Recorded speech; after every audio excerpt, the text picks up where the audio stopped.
Hello friend, पिछले lecture में हमने ये पढ़ा था कि कैसे फाइंड आउट करेंगे हम beta distribution of second kind का मीन एंड वेरिएंस। ठीक है, तो इस क्लास में हम ये पढ़ेंगे कि मीन एंड वेरिएंस कैसे फाइंड आउट करेंगे एफ डिस्ट्रीब्यूशन का। तो सब कुछ सेम रहेगा, बस फंक्शन की जो वैल्यू होती है वो चेंज हो जाएगी। बीटा डिस्ट्रीब्यूशन के केस में फंक्शन कुछ और था और एफ डिस्ट्रीब्यूशन के केस में फंक्शन कुछ और है। तो एफ डिस्ट्रीब्यूशन का फंक्शन की बात करें वो क्या है, F of F mu 1 by mu 2 to the power mu 1/2 F of mu 1 by mu 2 minus 1 beta function of mu 1/2 mu 2/2 और 1 plus mu 1 by mu 2 F की पावर म्यू 1 प्लस म्यू 2/2।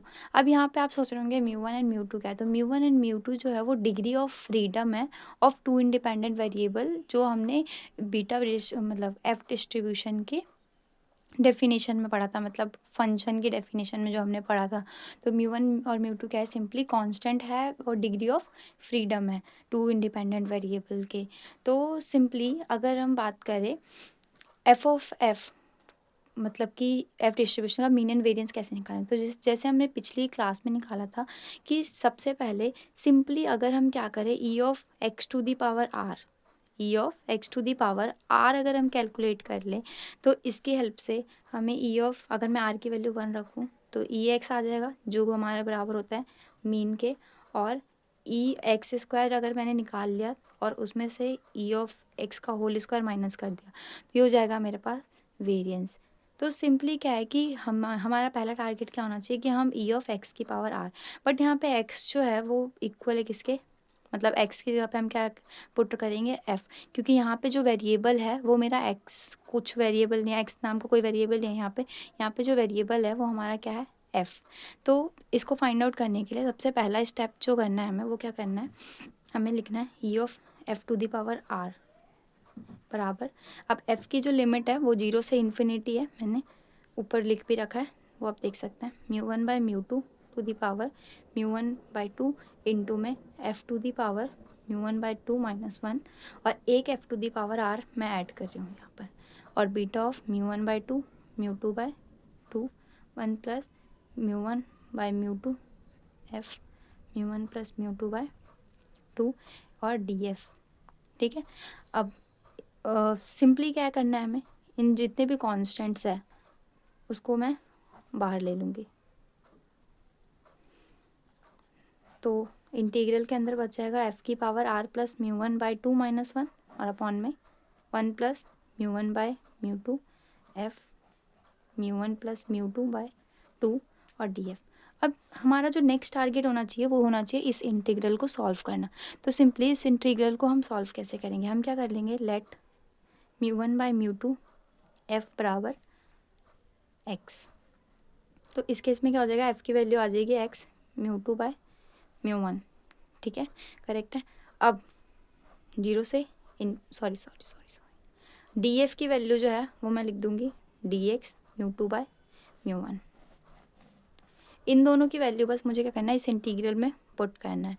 तो मैं इसको लिखूंगी म्यू 1/म्यू 2 to the power mu 1/2 upon में beta to the power mu 1/2 comma mu 2/2 integral 0 से infinity. F की जगह पे मेरे को क्या लिखना था, मैंने आपको बताया एक्स म्यू 2/म्यू 1 to the power R plus mu 1/2 minus 1 upon में 1 plus X to the power mu 1 plus mu 2/2। अब एक चीज़ हमें और चेंज करना है, इस डी एफ की वैल्यू, इस डी एफ की जगह पे मेरे को क्या रखना है, म्यू 2/म्यू 1 इंटू में डी एक्स। अगर सिंपली अगर हम इस अंदर अब नेक्स्ट टारगेट होना चाहिए हमें कि हमें ये नेक्स्ट इंटीग्रल को सॉल्व करना है, तो उससे पहले हमें क्या करना पड़ेगा, इन सभी कांस्टेंट को मैं बाहर निकाल सकती हूँ। तो जैसे हम कांस्टेंट्स को बाहर निकालेंगे, ये आ जाएगा म्यू 1/म्यू 2 to the power mu 1/2 into में म्यू 2/म्यू 1 to the power R plus mu 1/2 minus 1 plus 1, ये वाला प्लस 1, और अंदर बचेगा 0 से इन्फिनिटी, ये भी लिख दिया मैंने डेनोमिनेटर को भी, और अंदर क्या रह जाएगा 0 से infinity X to the power R plus mu 1/2 minus 1 upon में 1 plus X to the power mu 1 plus mu 2/2। अब नेक्स्ट टारगेट नेक्स्ट है हमें, हम पहले इसको तो सिंप्लीफाई कर लेते हैं थोड़ा सा और, तो ये कैंसिल हो गया। अब अगर आप ध्यान से देखो तो ये है हमारे पास म्यू 1/2 और ये हमारे पास म्यू 2 अपॉन म्यू 1। तो अगर हम इसका साइन रिवर्स कर दें, अगर मैं क्या करूँ, इसका साइन रिवर्स कर दूँ, तो ये हो जाएगा हमारे पास। नेक्स्ट से स्टार्ट करते हैं।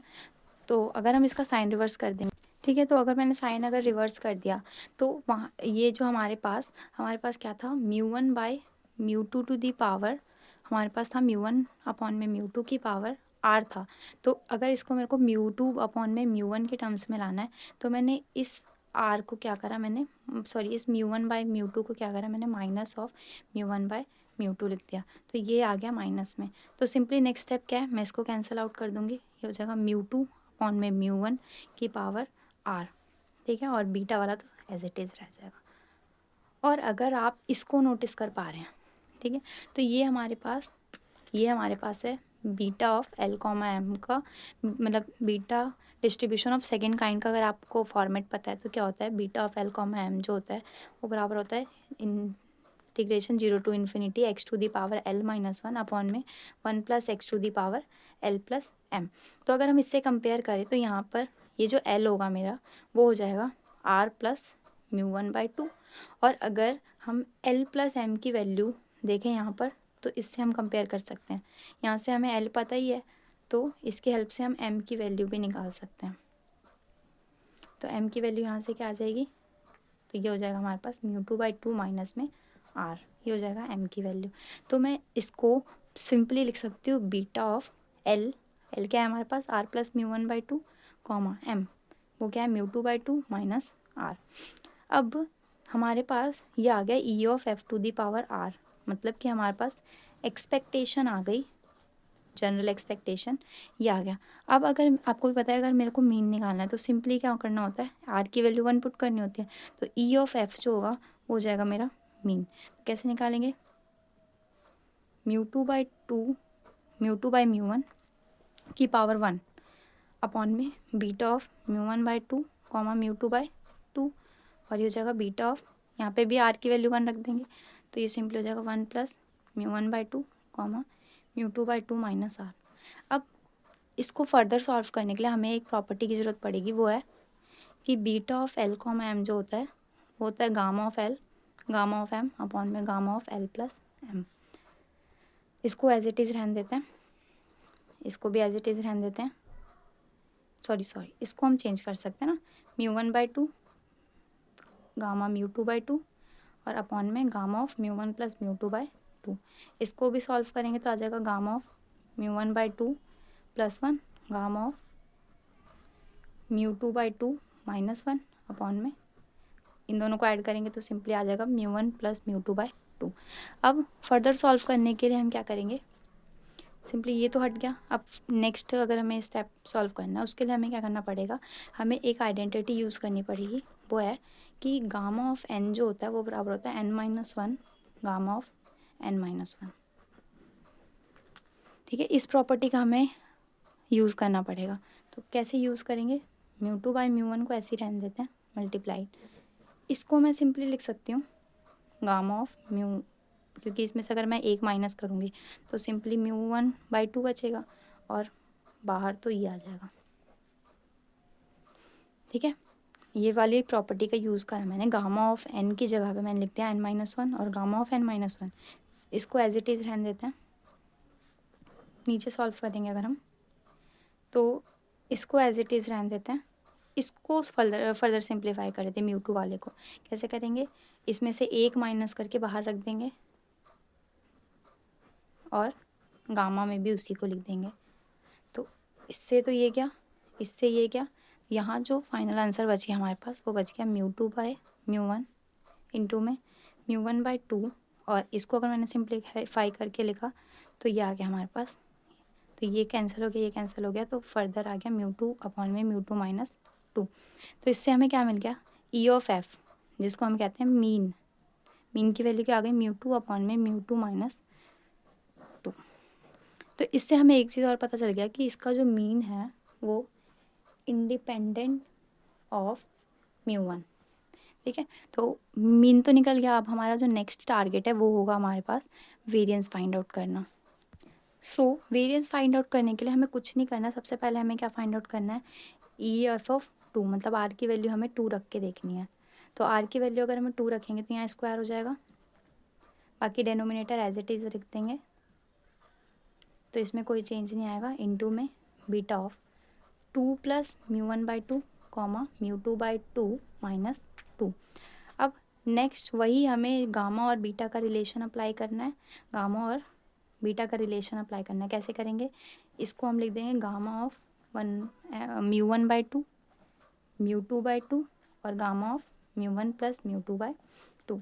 इसको भी सॉल्व करके लिखेंगे तो जगह gamma of μ1/2 plus 2 gamma of μ2/2 minus 2 upon में गामा ऑफ μ1 प्लस μ2/2, इन दोनों को ऐड करके तो ये आ गया। अब ये गया इससे, ठीक है। अब हमारे पास इधर तो लेफ्ट में तो यही बच जाएगा सिंपली। इस वाले को हम इस वाली प्रॉपर्टी से सॉल्व कर सकते हैं कि गामा ऑफ एन जो होता है वो बराबर होता है n-1 गामा ऑफ n-1। लेकिन ये वाली प्रॉपर्टी हमें यहाँ पर 2 बार अप्लाई करनी पड़ेगी। तो जब हम पहली बार इसको अप्लाई करेंगे तो यहाँ पे बचेगा मेरे पास μ1/2 माइनस करके यहाँ लिखेंगे और गामा ऑफ μ1/2 प्लस 1 बचेगा फर्स्ट बार जब हम इस प्रॉपर्टी को अप्लाई करेंगे। तो नेक्स्ट टाइम जब हम इस प्रॉपर्टी को अप्लाई करेंगे तो पहले इसको भी सॉल्व करके लिख लेते हैं। तो ये हो गया। अब इसको मैं लिखूँगी तो क्या आएगा, μ2/2 माइनस करके यहाँ लिख दिया और गामा ऑफ माइनस करके मेरे पास यहाँ पे आ गया। अब ना अभी भी ना ये फाइनल आंसर आया नहीं है इसका, तो हमें क्या करना पड़ेगा, एक बार इसी प्रॉपर्टी को दोबारा अप्लाई करनी पड़ेगी। कैसे करेंगे, ये तो अभी एज इट इज़ रहेगा, इसको मैं सॉल्व करके लिख सकती हूँ μ1/2 माइनस करके यहाँ लिख दिया गामा ऑफ μ1/2। इसको हम एज इट इज़ रहने देंगे, डेनोमिनेटर को सॉल्व करना पड़ेगा इस वाले को। तो जब हम इसको फर्दर सॉल्व करेंगे तो मैंने आपको बताया ना, माइनस करके हम यहाँ लिख देंगे, एक माइनस करके यहाँ पे, और इसी का हम गामा बना के लिख देंगे। तो फर्दर सिंप्लीफाई कर लिया तो ये आ गया। इसको अगर हम और सिंप्लीफाई करेंगे तो आएगा μ2/μ1 का स्क्वायर, यहाँ क्या बचेगा मेरे पास, μ1 प्लस 1/2 इंटू में μ1/2, डेनोमिनेटर में क्या बच रहा है, μ2 माइनस 2/2 और μ2 माइनस 4/2। तो मतलब डेनोमिनेटर वाला ये 4 से 4 कैंसिल हो जाएगा, तो और फर्दर सिंप्लीफाई करने पे क्या आएगा, देखो μ1 प्लस 1 और नीचे क्या बचेगा, μ2/2 μ2 माइनस 4। तो इसको अगर हम सिंप्लीफाई कर देंगे तो ये आ जाएगा μ2 का स्क्वायर अपॉन में μ1 प्लस 1 अपॉन में μ2/-2 μ2 माइनस 4। मैंने कुछ नहीं करा, मैंने सिंपली क्या करा है, ये जो मेरे पास आया था EF की वैल्यू यहाँ पे 2 रख के और इसको सिंप्लीफाई करा है, तो ये आ गया मेरे पास E ऑफ F का स्क्वायर। लेकिन ये मेरा वेरिएंस नहीं आया। वेरिएंस निकालने के लिए हमें क्या करना पड़ेगा, E ऑफ F के स्क्वायर में से माइनस करना पड़ेगा EF का होल स्क्वायर। तो इसको सिंप्लीफाई कर लेते हैं, फिर देखते हैं क्या आंसर आता है। तो नाउ वेरिएंस मैंने आपको बताया ना, वेरिएंस निकालने के लिए हमें क्या करना पड़ेगा, E ऑफ F का स्क्वायर जो हमारे पास ये आया था, इसको मेरे को माइनस करना पड़ेगा एक्सपेक्टेशन ऑफ F, जो कि मेरा क्या था, मीन था। तो मीन क्या आया था मेरा, μ2 अपॉन में μ2 माइनस 2 का मतलब 2 आया था। अब इसका होल स्क्वायर अगर हम कैलकुलेट कर लेंगे तो हमारे पास आ जाएगा वेरिएंस। तो अगर हम इसको फर्दर सिंप्लीफाई करना पड़ेगा, इसको सिंपलेस्ट फॉर्म में हमें लेकर आना है। तो मैं क्या करूँगी, इसका एलसीएम ले लेती हूँ पूरे का। तो ये सॉल्व करेंगे तो ये देखो यहाँ पे क्या बचेगा, यहाँ आएगा μ2 का स्क्वायर एज इट इज़ रहने देते हैं, यहाँ बचेगा मेरे पास μ2 माइनस 2 और μ1 प्लस 1। इधर भी सिंप्लीफाई करा मैंने तो आ जाएगा μ2 का स्क्वायर और यहाँ आ जाएगा μ1 मल्टीप्लाइड बाय μ2 माइनस 4। तो ये आया। अब नेक्स्ट काम हमें क्या करना है, सिर्फ इसको सिंप्लीफाई करके लिख देना और कुछ भी नहीं करना है। तो हो जाएगा μ2 का स्क्वायर कॉमन ले लेती हूँ मैं, तो यहाँ पे बचेगा मेरे पास अपॉन में μ1। तो यहाँ सिंप्लीफाई करके आ जाएगा μ1 μ2 प्लस μ2 माइनस 2μ1 और माइनस 2, इसको भी फर्दर सिंप्लीफाई किया तो माइनस का μ1 μ2 और प्लस का 4μ1 और अपॉन में μ1 μ2 माइनस 2 और म्यू टू माइनस 4। तो ये और ये आपस में कैंसिल हो गया, तो इसको फर्दर सिंप्लीफाई करेंगे तो ये क्या आ जाएगा मेरे पास, म्यू टू का स्क्वायर ऐसे ही रहेगा, म्यू वन आ जाएगा नीचे, म्यू टू माइनस टू का होल स्क्वायर आ जाएगा नीचे, म्यू टू माइनस 4 आ जाएगा नीचे। ऊपर न्यूमरेटर को सिंप्लीफाई करेंगे तो म्यू टू और कहीं से कैंसिल नहीं हो रहा, तो mu two as it is आ जाएगा। इसको और इसको मैं सॉल्व करके फर्दर लिख सकती हूँ ट्वाइस ऑफ म्यू वन और माइनस का 2। ठीक है, तो ये आ गया मेरे पास वेरिएंस, क्योंकि ये और फर्दर सिंप्लीफाई हम नहीं कर सकते। तो ये हमारे पास है वेरिएंस की वैल्यू। सो फ्रेंड, वीडियो ख़त्म करने से पहले मैं आपको एक मिस्टेक बताना चाहती हूँ, जो मैंने मीन में वेरिएंस कैलकुलेट करते टाइम हो गई थी। ये है कि अगर mu one by two plus one है अगर यहाँ पर, तो एलसीएम लेकर के आ जाएगा mu one plus two upon में टू। तो इसके बाद ई ऑफ एफ का स्क्वायर जो हो जाएगा यहाँ पर 2 आ जाएगा, और इसको जब हम वेरिएंस के टाइम पे कैलकुलेट करेंगे जब हम, तो इसकी वैल्यू क्या आ जाएगी हमारे पास, सिंपली यहाँ पे 2 अगर आएगी तो यहाँ पे आ जाएगा म्यू टू का स्क्वायर, म्यू टू माइनस 2 और म्यू वन प्लस 2 आ जाएगा यहाँ पे जो 1 था इसकी जगह पे आप 2 कर लीजिएगा, माइनस में म्यू टू का स्क्वायर और म्यू टू माइनस 4। और एक चीज़ और यहाँ पर रह जाएगी कि यहाँ पर हमने जो मल्टीप्लाई करके पहले माइनस का 2 लिखा था, यहाँ पे आ जाएगा हमारे पास माइनस का 4। और यहाँ पर जो हमने लिखा था माइनस का यहाँ पर जो हमने लिखा था 2 म्यू वन की जगह पे जब हमने म्यू टू लिख रखा था, अब आप इसको कर लीजिएगा ट्वाइस ऑफ म्यू वन। ठीक है, और बस फ़र्क ये पड़ेगा इस पूरे वेरिएंस के अंदर कि यहाँ पे एक 2 बाहर कॉमन आ जाएगा बस, और ये हो जाएगा हमारे पास फाइनल आंसर। ठीक है, तो 2 जब हम यहाँ पे कॉमन निकालेंगे तो यहाँ पे हमारे पास जो वेरिएंस आएगा हमारे पास वो होगा म्यू टू का square bracket mu two plus mu one minus 2 upon में म्यू वन, ये म्यू टू माइनस 2 का whole square, mu two minus 4 का, बस यहीं तक आ जाएगा, ये हो जाएगा हमारे पास आंसर। अब यहाँ पर एक कंडीशन होनी चाहिए कि म्यू टू जो है शुड ग्रेटर देन 4, क्योंकि अगर ये 4 होगा तो ये वेरिएंस होगा अनडिफाइन हो जाएगा। तो variance to be define mu two की वैल्यू ग्रेटर देन क्या होनी चाहिए, 4। सो मीन हमारे पास क्या आया है, म्यू टू अपॉन में म्यू टू माइनस 4।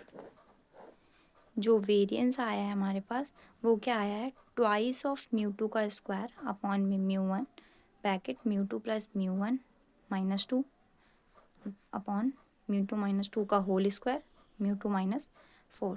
तो ये हो जाएगा सिंपल हमारा answer. So thank you friend for watching my video.